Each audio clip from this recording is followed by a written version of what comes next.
Alrighty. That being said, we should move now on to our main presentation.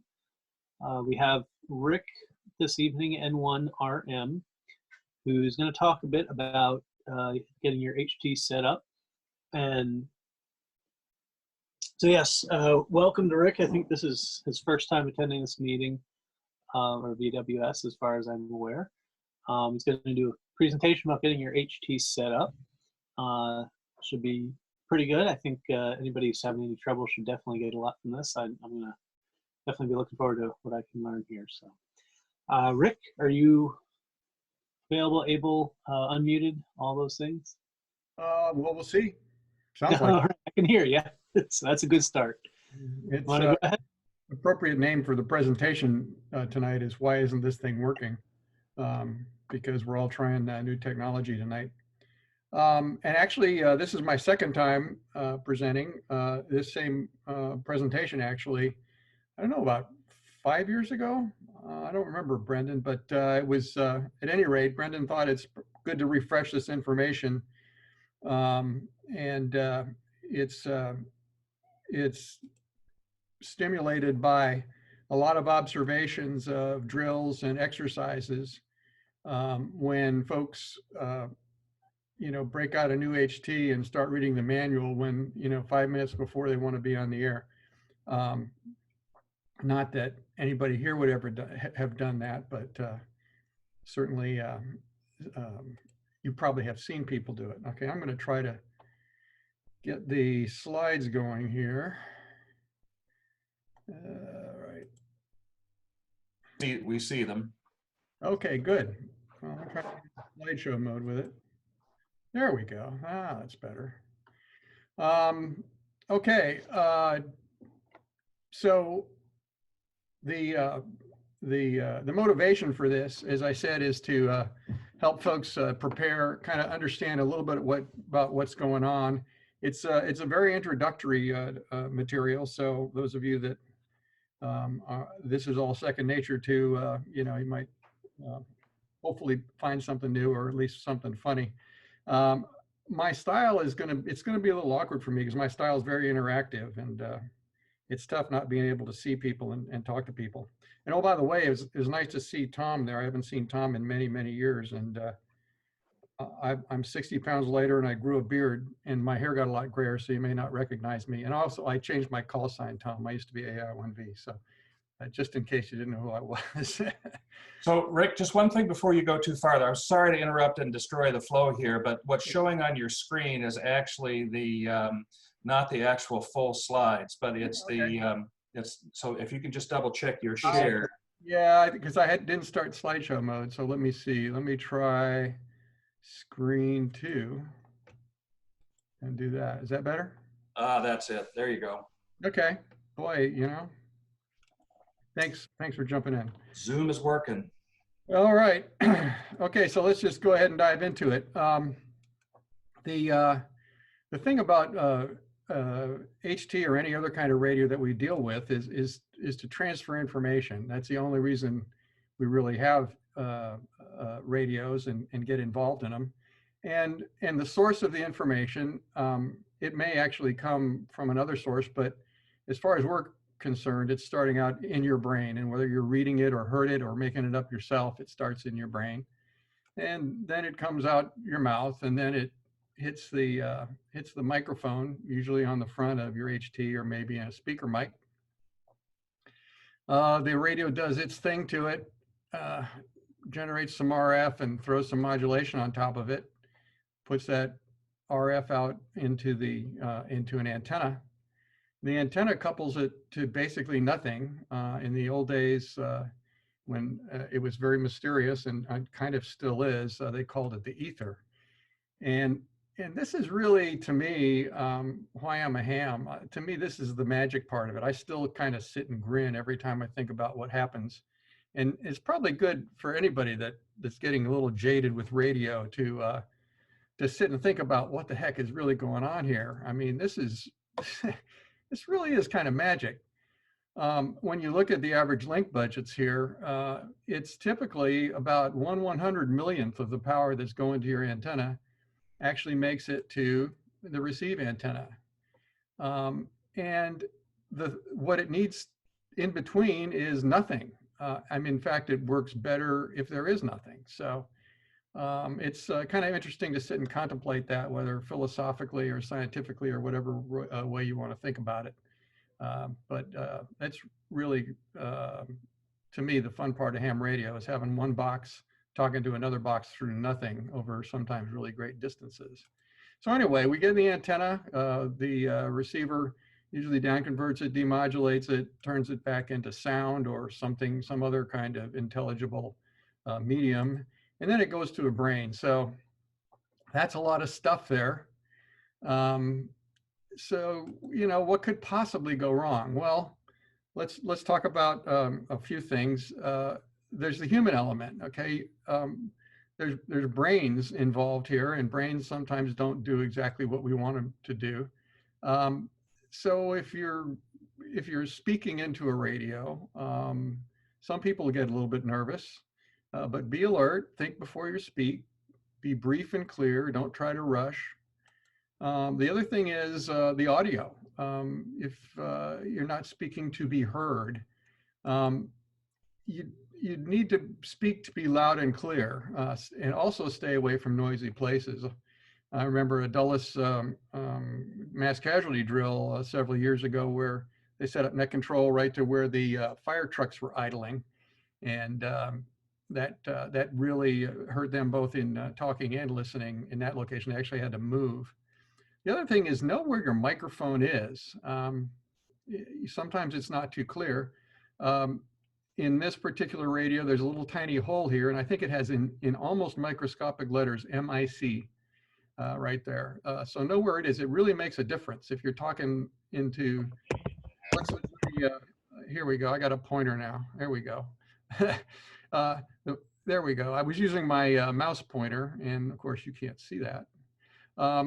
So anyway, the microphone on this radio is there. This is the old Yaesu VX8, a good workhorse. But on the Baofungs, it's in different places, and the different models of Baofungs, it's in different places. Also be aware that there's usually a very tiny hole. And I remember an early model Baofeng, sometimes that hole wasn't drilled all the way out, and it required a little bit of opening up.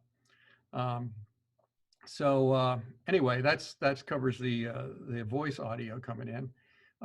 There's other things that can go wrong. The radio's broken or your battery's dead. Those are sort of obvious things that happens, or something isn't set right. And that's going to be the topic of most of the rest of this discussion. So anyway, keep your batteries charged, have a spare. It's interesting though, the batteries have gotten to the point where on some radios, the batteries cost more than the radio themselves. But anyway, things are still relatively cheap these days. Also, ask people how you sound when you talk to them. Get on the air frequently with a radio that you plan on using in an emergency. Don't wait for the emergency. And ask people how you sound. And a good ham both expects and delivers accurate signal reports, not, oh, you sound great, or you're really strong here when you're barely readable. None of us can improve our setup if we don't have good feedback in terms of how well we're doing. The other thing that can go wrong is the ether part. You're too far away, you're inside a building, there's interference at the receiving end. So there's things you can do about that, obviously. The three things that I like to teach new hams is that for VHF and UHF HT communications, near is better than far, high is better than low, and outside is better than inside. So if you can make any one or all or combination of those better, you're going to do much better. Also, stay away from other transmitters, especially power phones, of course, unless you're talking to them, and use as much power as you can afford. And when I say afford, it's not necessarily dollars, although that does enter into it, but you've got a battery budget going on there. You have to know how many spare batteries you have, how frequently are you talking, So when I'm say what you can afford, it's basically your total battery capacity that you're bringing with you in whatever exercise you're involved in. Okay, on the other end, there can be too much local loud noise. We talked about staying away from loud places. Have headphones and know how to use them. Once again, I've seen people set up at an exercise and they've got a shrink wrap bag with a new headset in it, and they open it up and have never plugged it into the radio before. And it's amazing how frequently that doesn't work. Let's see. So let's get to the rest of the presentation, which is knowing how to work your radio. And the mantra that I'm going to repeat here is to practice and prepare. And practicing and preparing sounds like work. So let's just talk about it as playing with your radio. I mean, it is, after all, partly a toy. That's kind of why you got it. So you should play with it often so you understand how to work it. All right. So here's your flow chart. The first thing to do, sorry, but turn it on. Make sure you know how. I have 3 different HTs sitting on my desk here, and they all turn on in different ways. None of them, by the way, turns on by a knob. They all have buttons in somewhat different locations. If you've got a couple of different radios, make sure you know which one you've got. Also, interestingly enough, on all 3 of these radios, the power button is overloaded with another function, usually lock, if you hold it down too long. So make sure you understand that. Of course, make sure your battery's charged. Step 2 is set your right frequency and modes, and we'll talk about this later. Step 3, and this goes in whether using an HT or a full legal limit HS station, listen and think before you talk.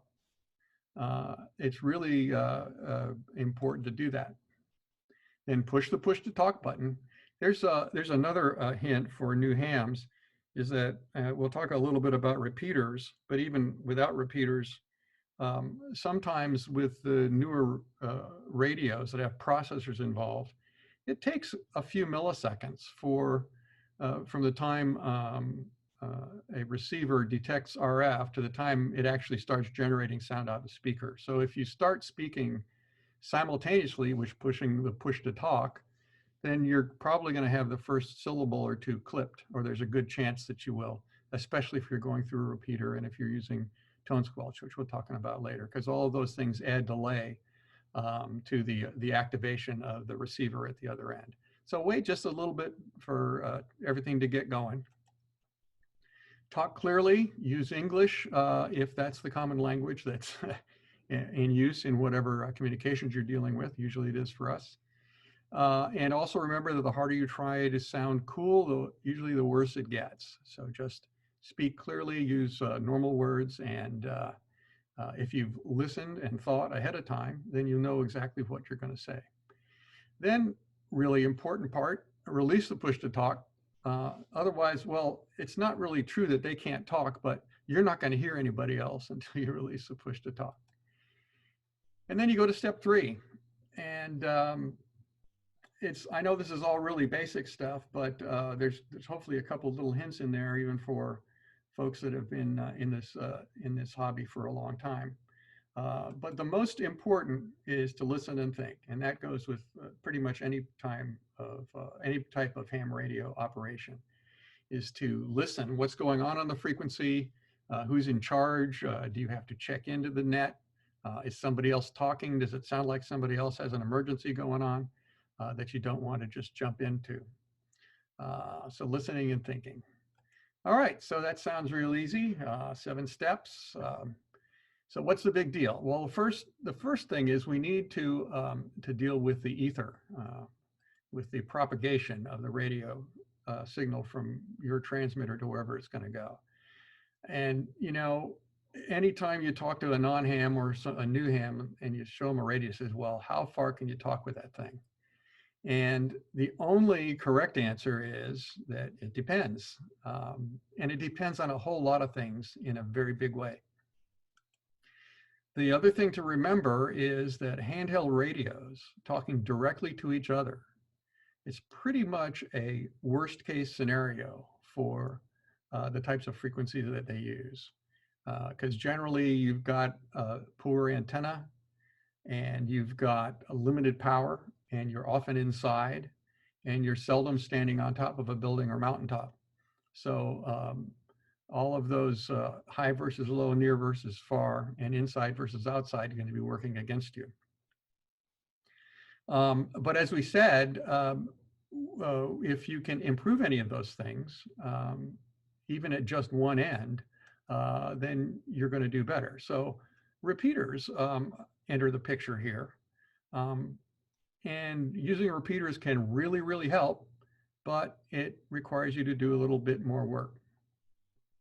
One little sidebar here is most of us have smartphones now.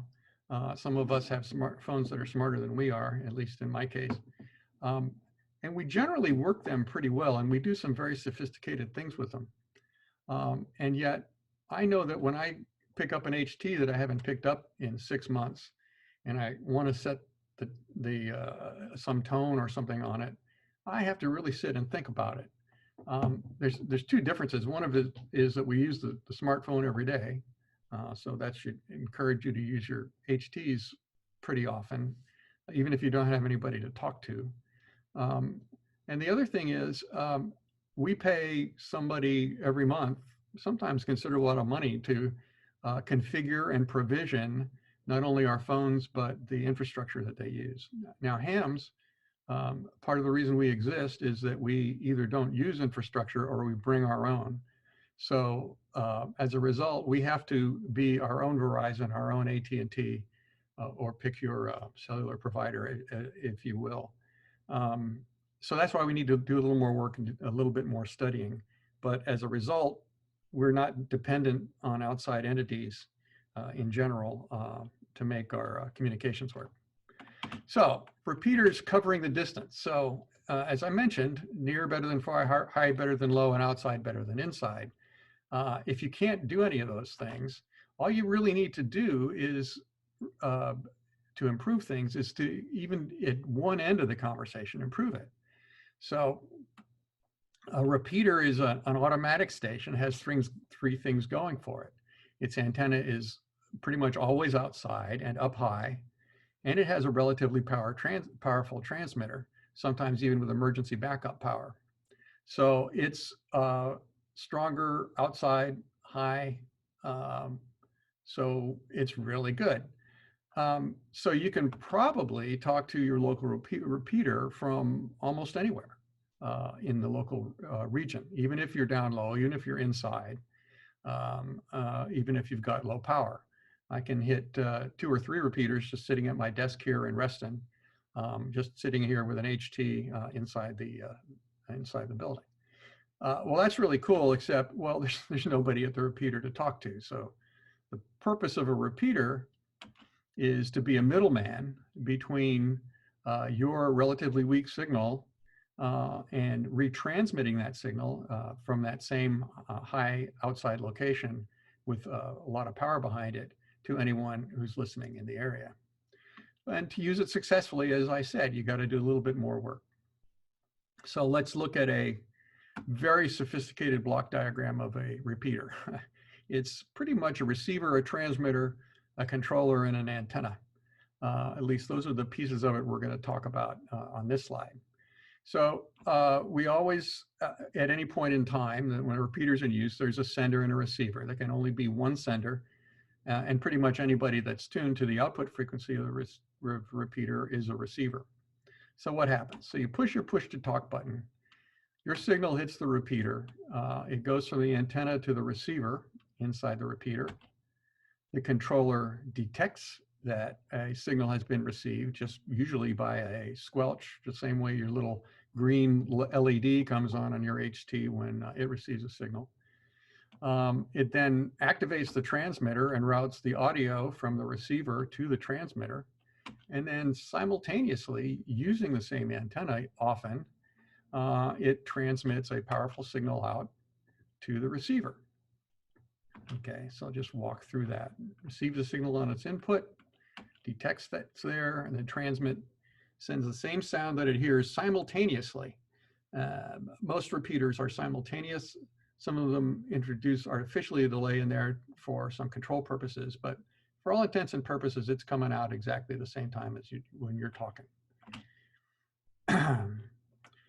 Well, we use a different frequency for the transmitter and the receiver. And on the next slide, I'll explain why. This difference is called the repeater offset or repeater shift. Like many repeater terms, there are more than one terms that are synonymous. So a repeater offset equals a repeater shift. They mean the same thing. And depending on what kind of radio you have and who wrote the manual, they may be called either or both of those. On 2 meters, it's usually 600 kilohertz or 0.6 megahertz.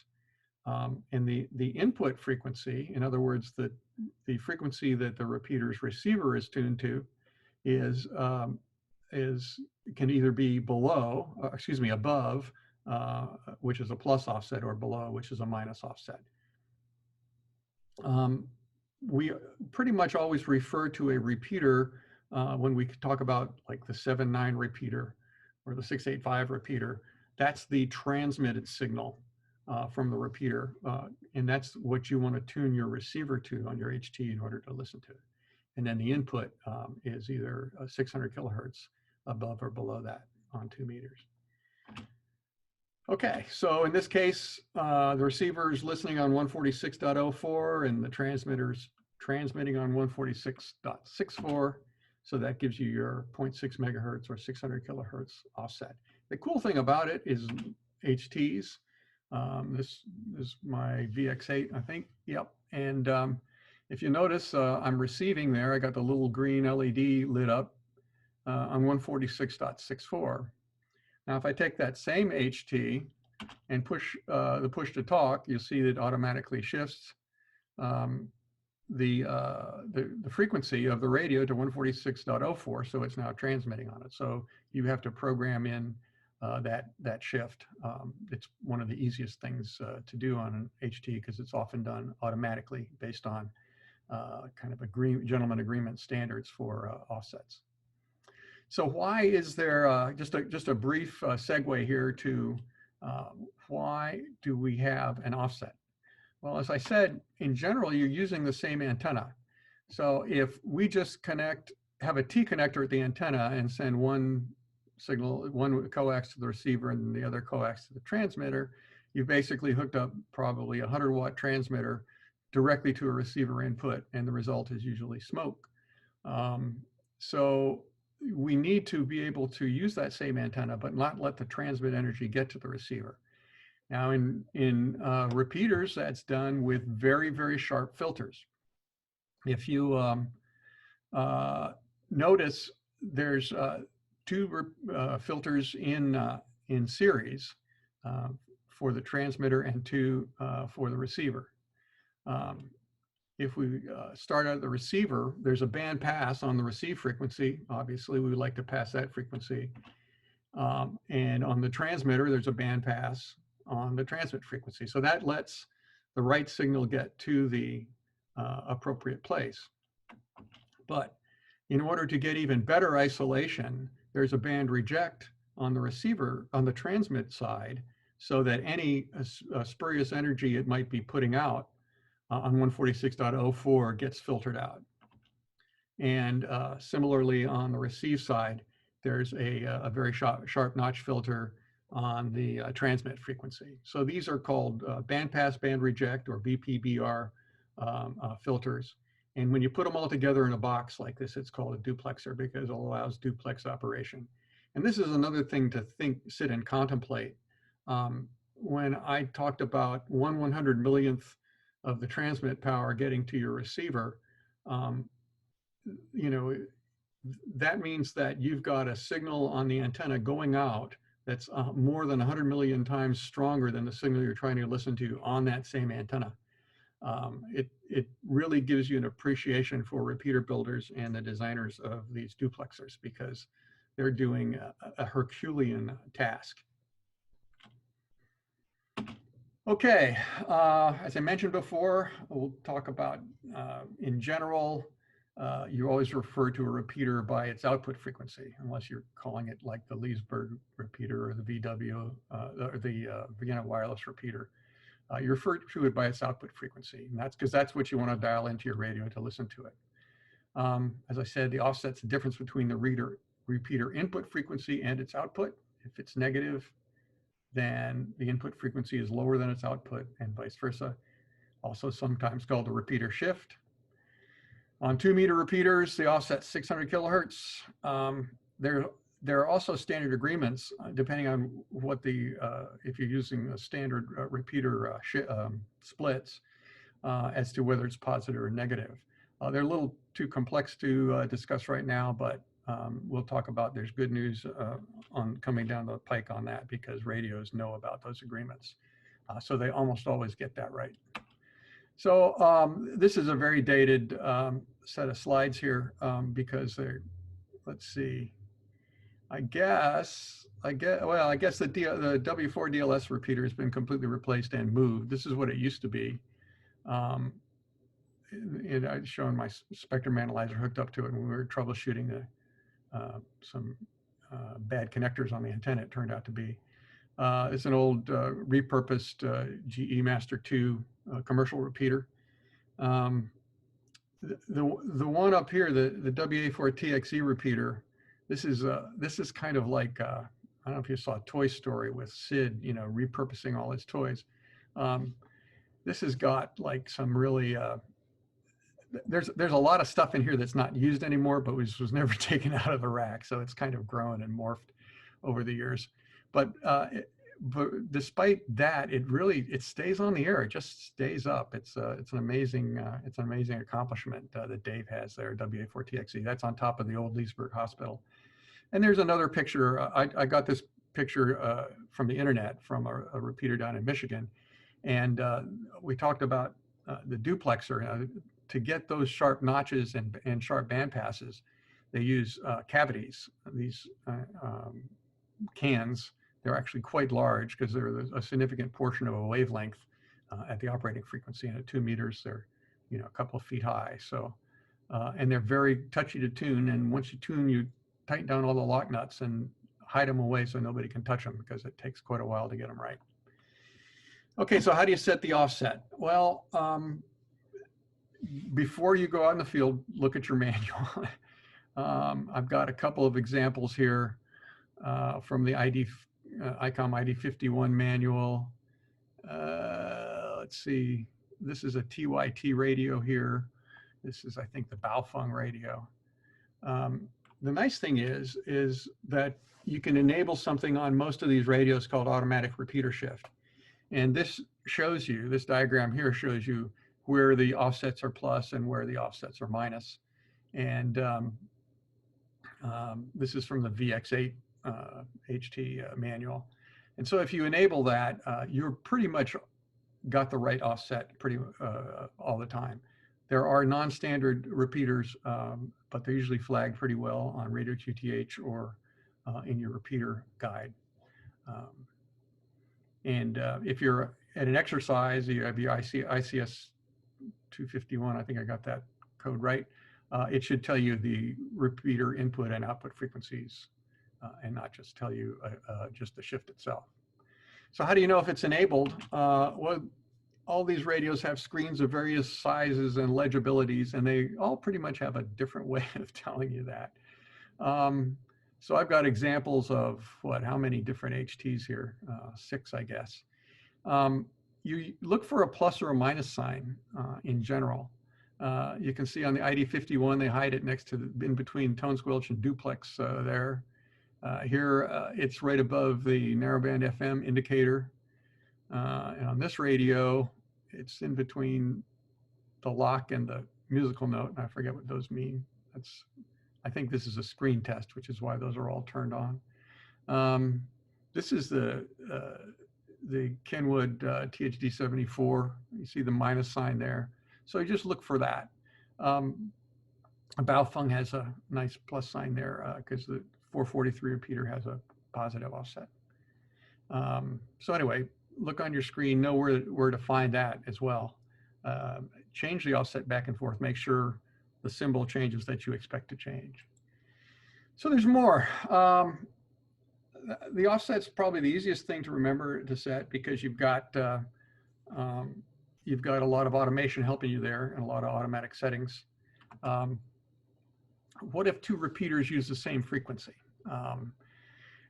That doesn't happen very often, and there are volunteer organizations that do frequency coordination to ensure that repeater pairs are not authorized for repeaters that on the same frequencies in the same location. So they try to spread them out, and they do a pretty good job spreading them out. But you know, every once in a while, if you're halfway in between them, you're going to get into both. Or if you have a tropospheric event that is ducting 2 meters really well. When I lived in Connecticut, we used to get stuff coming up from New Jersey across the Sound every once in a while when the weather was weird. And it can really be pretty annoying on the repeater that you're not using if you're keying it as well. You could be interfering with somebody else's conversation, or somebody's listening to half of the conversation, because chances of you both getting into that repeater are relatively small. So there's a way to get around that. Something called tone squelch is used. It's also called many other things. I think PL is, I can't remember, it's Motorola or Kenwood, stood for private line. CTCSS is continuous tone-coded subaudible squelch. They all refer to the same thing. And all it is that your transmitter puts a pretty low frequency, pretty low amplitude tone on your transmitter signal. It's low enough frequency and low enough amplitudes that it usually doesn't make it to the speaker audio, so you're not going to hear it, but it's there. So what does it do? In the repeater controller, we just add a new feature here called a tone detector. And it's listening for that specific tone frequency. And if it hears that in the received audio, then and only then does it key the transmitter. So it's just adding another condition instead of just the regular squelch opening up. You need both the signal received and the tone detected in order to key the transmitter.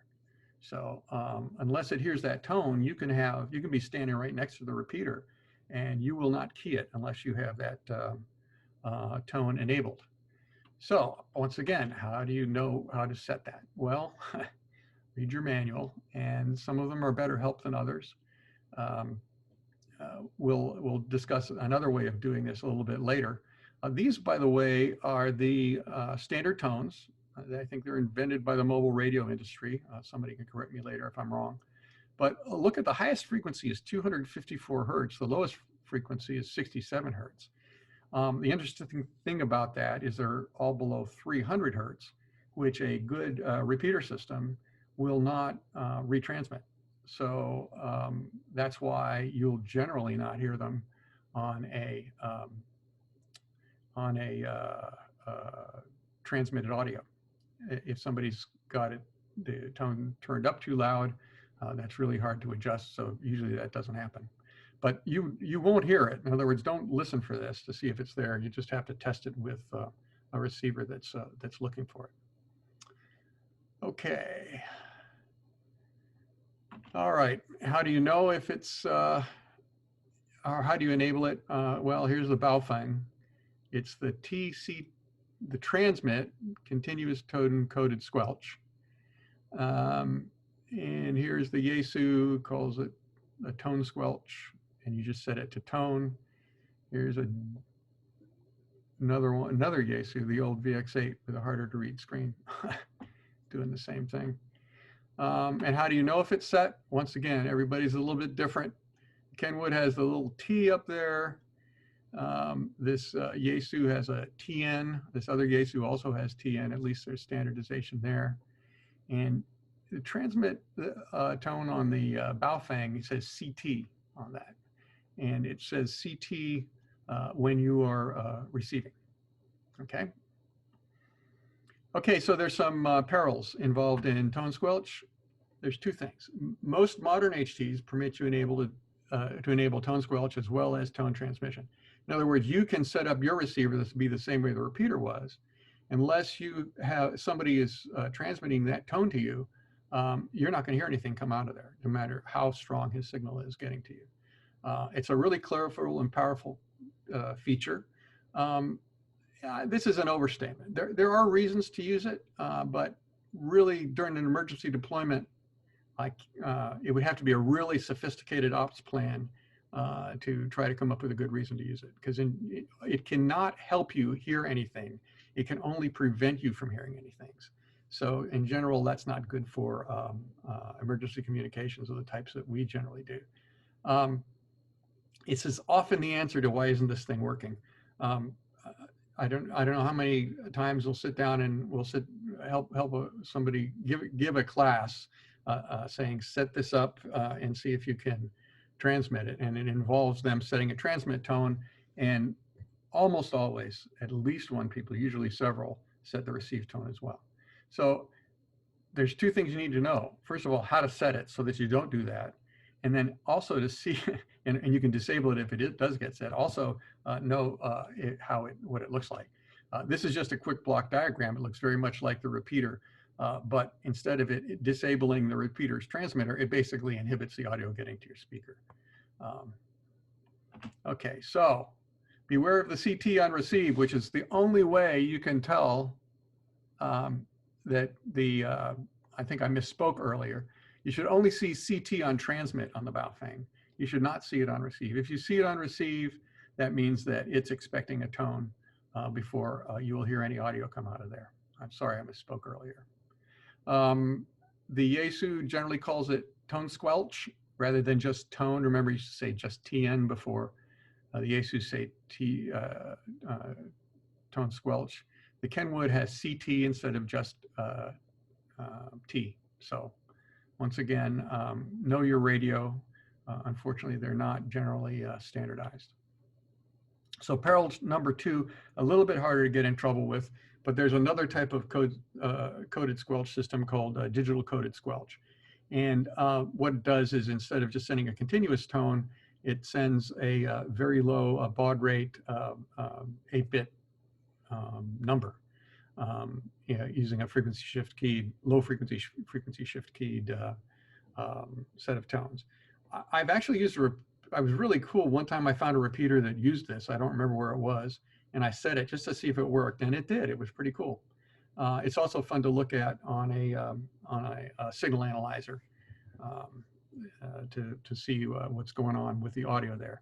Also know how it's shown on your radio. And if you see here, you see DCS, digital coded squelch, DCS there. Look at that. We have agreement across 3 manufacturers on what to call it, DCS. So don't set it, because you'll just, the worst that can happen is that you will not be able to hear anybody talking to you, because the chances of them accidentally setting the right code is pretty small. Okay, so with all this stuff, instead of why doesn't this thing work, it's probably now, how does it ever work? As I mentioned before, it's not as easy as a cell phone. As complex as cell phones are, the protocol for a cell phone is just incredibly complex. It's adapting data rates, it's listening to paging channels, it's being handed off from one repeater or cell tower to another automatically. It's jumping on different frequencies. It's taking care of billing. It's doing all sorts of things in there, and yet we can use that.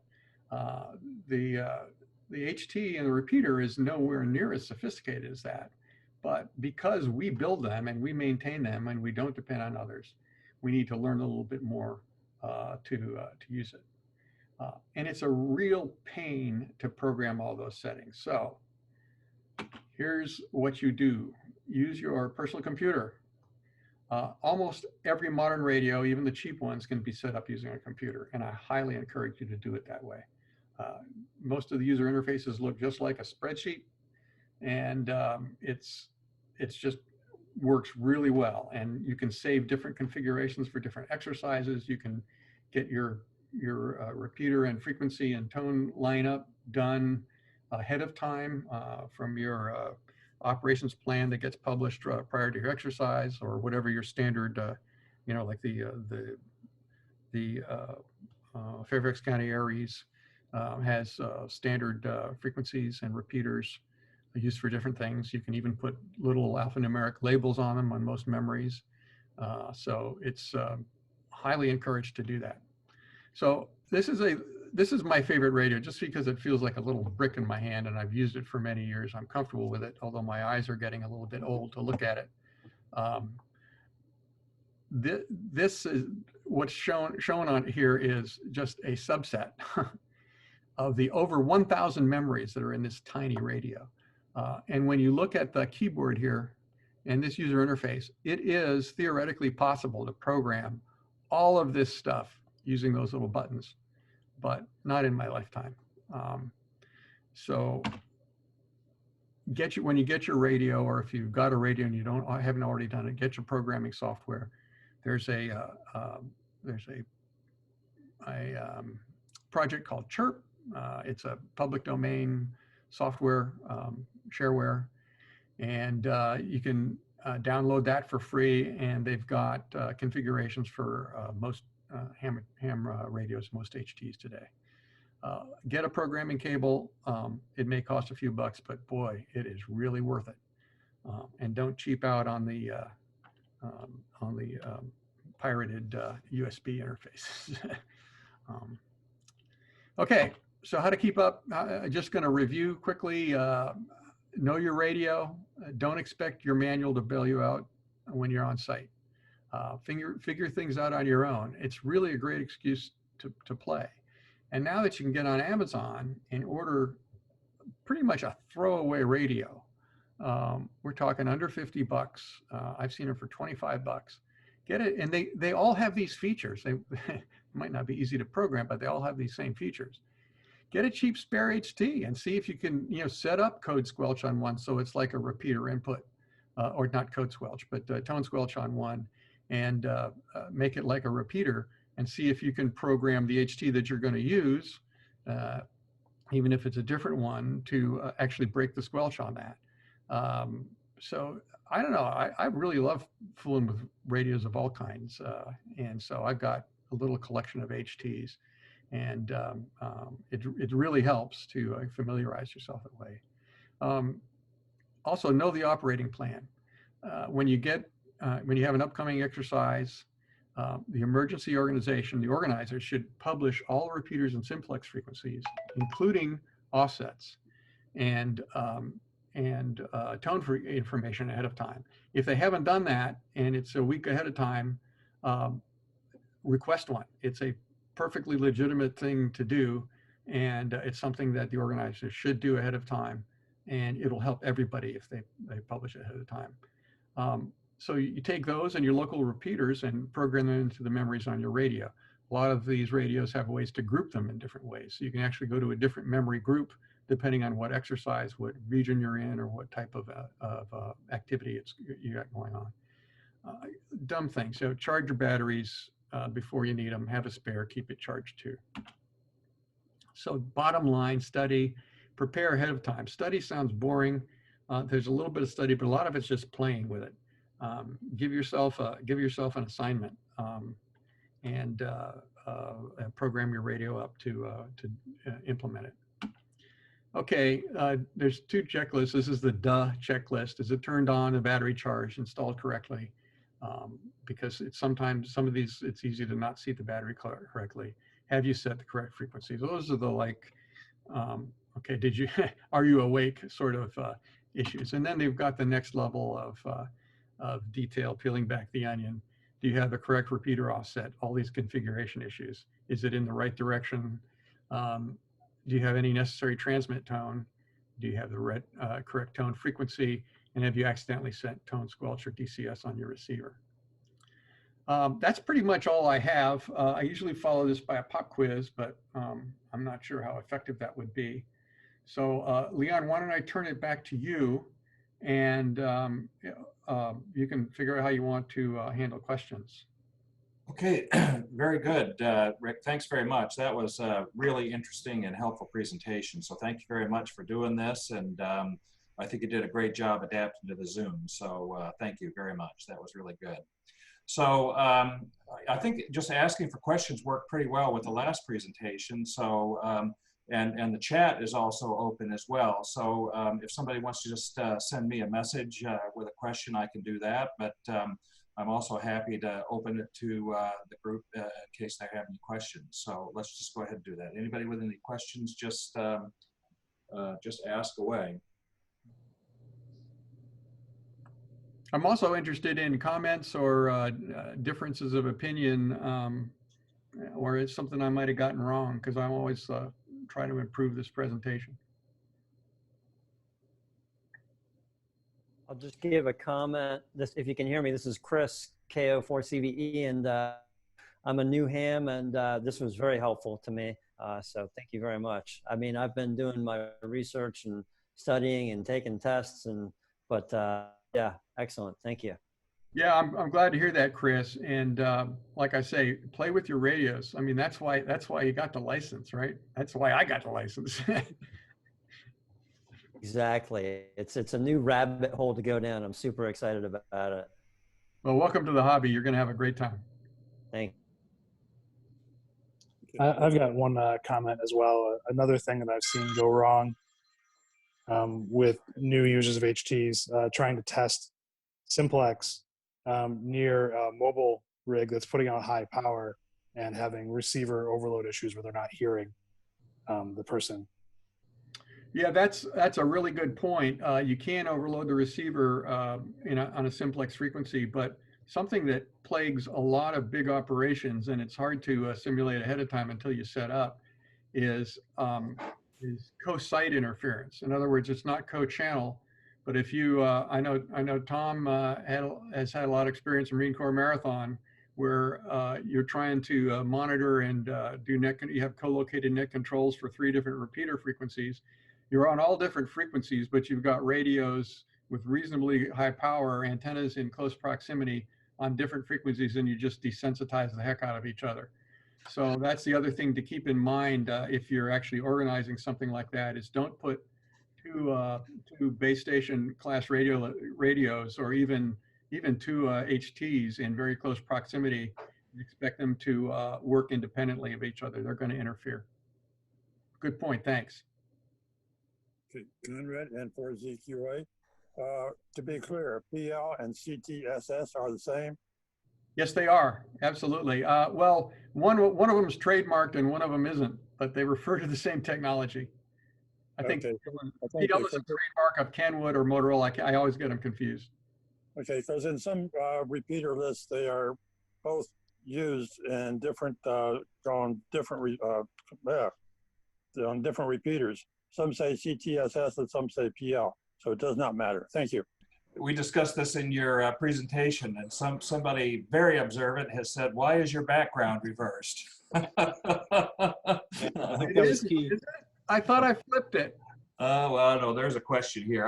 It looked pretty good to me, but anyway, it was something that we chatted about whenever we did the setup. But somebody says, "Why is it reversed?" So maybe. Well, yeah. So that's my dream radio on the wall. I ordered mine 11 months ago, and it'll probably be another 11 months before I see it. But yeah, that's interesting because when I lean to the left, my image it doesn't act like it acts like a mirror.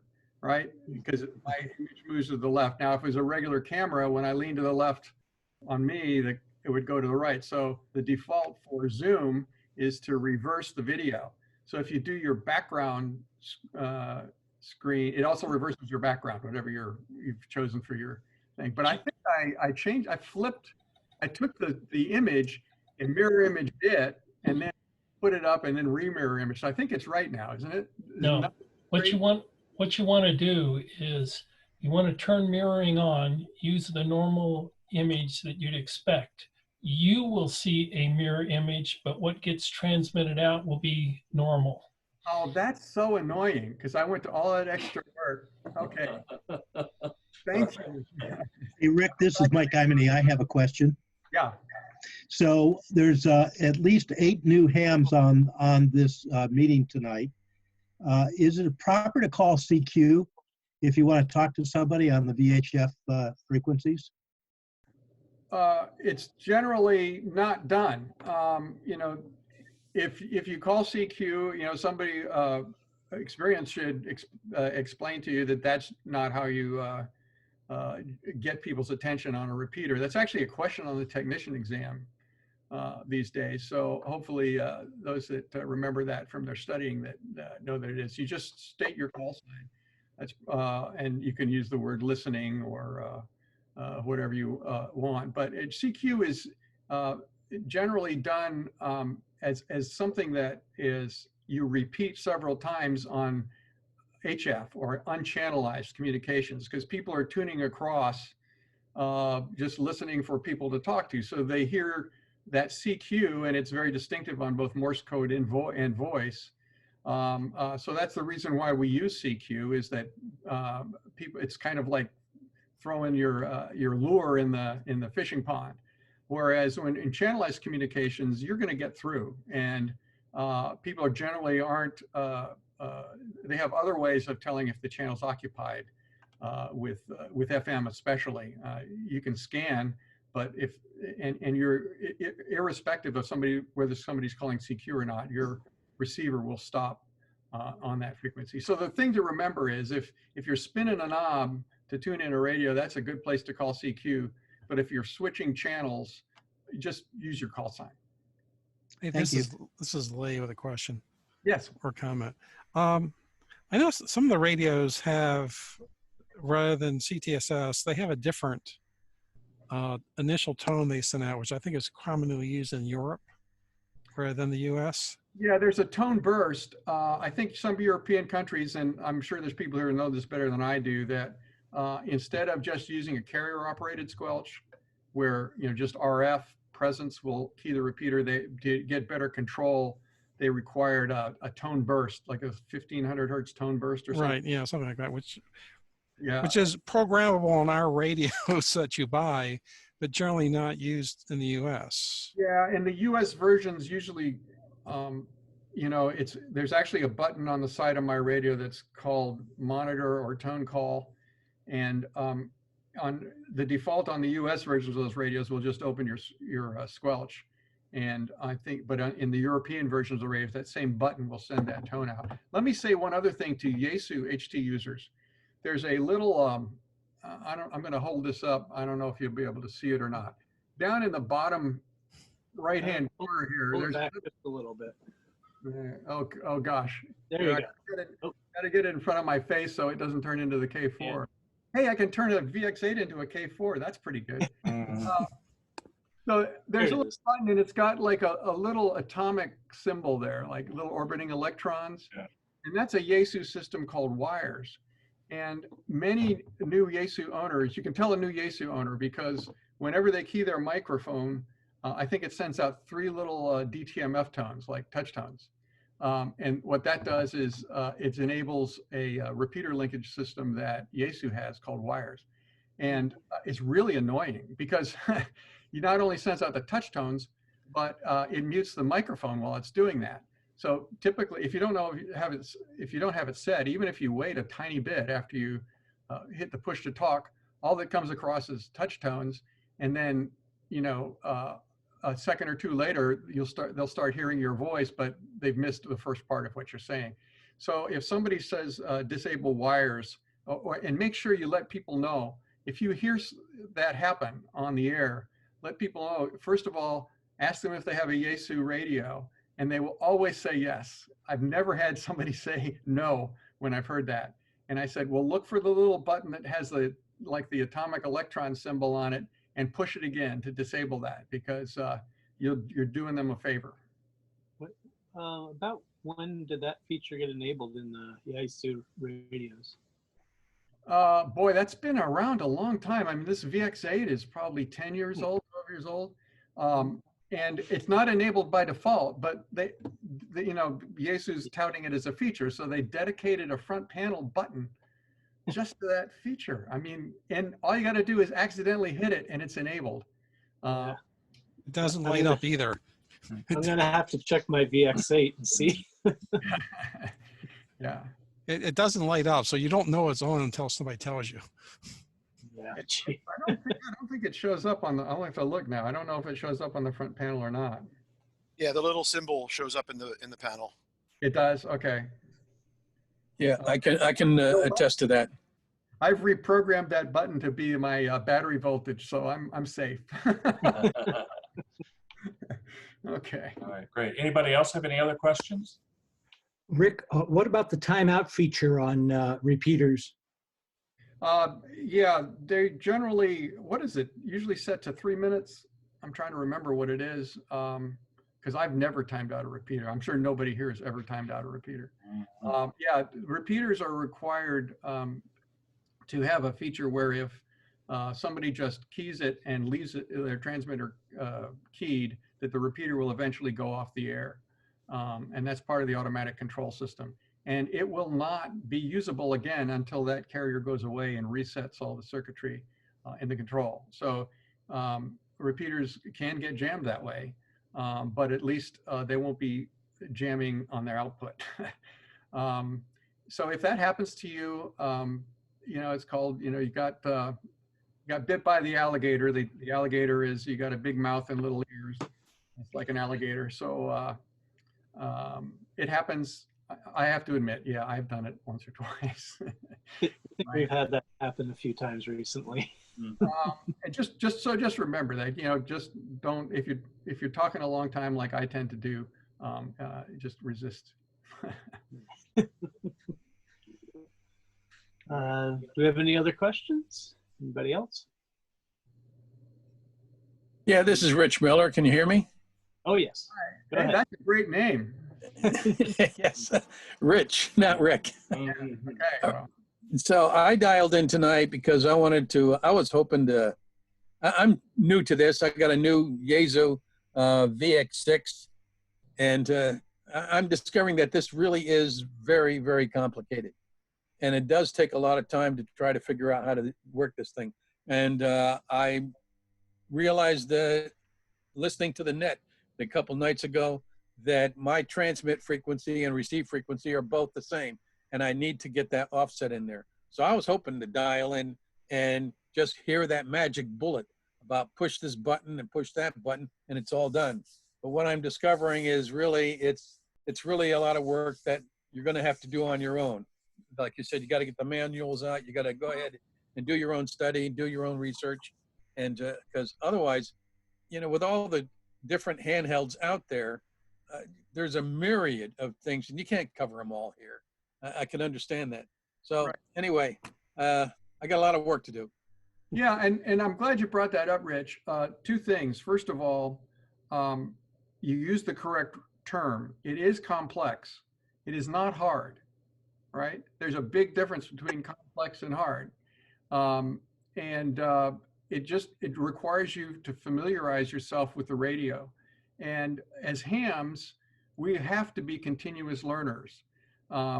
When we're young, we're continuous learners because there's a lot of new stuff coming out. When we're old, we have to be learners because we forget stuff. So I'm really glad you brought that up. You always ask for help, but never let it rest there. When you get helped with something and they explain it to you, take it the next step on your own so that you can become self-sufficient, because that's part of our value. And one last thing, I too will attest that that little atomic symbol, it does come up on the VX6 screen when you push it. You push it and it comes on, you push it, it goes off. Yeah. So we can see it. Yeah, so that's the nuclear option. Yes, yeah, the nuclear option. All right, thank you. And let me just chime in here real quick, if I may. This is Brendan, HRR. Thanks, Rick. I love this presentation. It's one of my favorite ones. I think this is the 7th time I've seen it. And you pleasantly reminded me again that I forgot so much. So thanks for doing that. The other thing for Rich and other new members, Vienna Wireless Society has an Elmer program. So you can reach out, you can find information about that on our website. And we can help you with antennas. We can help you with learning how to program a specific radio. We can invite you to our operating events. I mean, we're a very active club. And if you haven't joined yet, consider joining when we get out of this COVID-19 crud and we start meeting face-to-face again. although I love these meetings, this is really cool 21st century stuff. But when we meet face to face, we have food and coffee, and we can lie to each other face to face and tell stories, and like the good old days. I encourage anybody who's not currently a member to consider continuing to join these virtual meetings and becoming a member. There's a lot of really good clubs in the Northern Virginia area, and I just happen to think that we're the best. So. You guys, I think that's a given. do wonderful outreach and education. I love the stuff you guys do. Well, thank you. Anybody else have any other questions? I think not. So, Rick, thank you so much for joining us this evening and giving us a presentation. It was excellent. I think Brendan really captured my thoughts as well. There's so much about HTs that just can be elusive if you aren't made aware of them. So, well, my last words for you tonight are: the more you know, the more fun it is. Those are very, very good words. Excellent. Well, thank you so much, Rick. Really appreciate it. Thanks again. Really well done. Thank you. Yeah.